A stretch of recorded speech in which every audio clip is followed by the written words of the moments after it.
D'un côté, les partisans du président déchu qui s'insurgent, de l'autre, ses opposants qui exigent son arrestation. Deux Corées que tout semble opposer se font face au cœur de Séoul. Dans l'histoire de la République de Corée, la loi martiale a toujours été une question douloureuse pour le peuple. Et je pense que le président Yoon Suk-yeol l'a rendue encore plus douloureuse. C'est pourquoi je me suis prononcé en faveur de la destitution. Les divisions autour du sort de Yoon Suk-yeol, toujours retranché dans sa résidence, dépassent les questions d'ordre constitutionnel et révèlent un véritable fossé au sein de la société sud-coréenne, au sein de sa jeunesse en particulier. Chez les anti-Yoon, on arbore les couleurs de l'arc-en-ciel, celles de la communauté LGBTQ+, et parfois même le drapeau palestinien.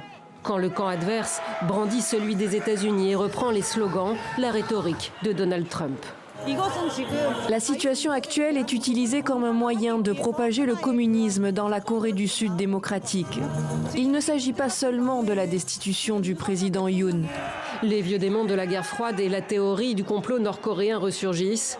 Le conservatisme des uns, souvent de jeunes hommes courtisés par le président destitué et son parti, se heurte au progressisme des autres, des femmes notamment, car Yoon Suk-yeol avait promis de supprimer le ministère de l'égalité des sexes. Le conflit entre les sexes existait déjà, mais il est devenu plus visible avec la question de la destitution de Yoon Suk-yeol. Je pense que les femmes sont plus sensibles aux catastrophes sociales et à la discrimination parce qu'elles sont socialement vulnérables. Le président l'avait emporté en 2022 avec environ 58% des bulletins de vote d'hommes âgés d'une vingtaine d'années. Le même pourcentage de femmes de la même tranche d'âge avaient voté pour son rival de centre-gauche.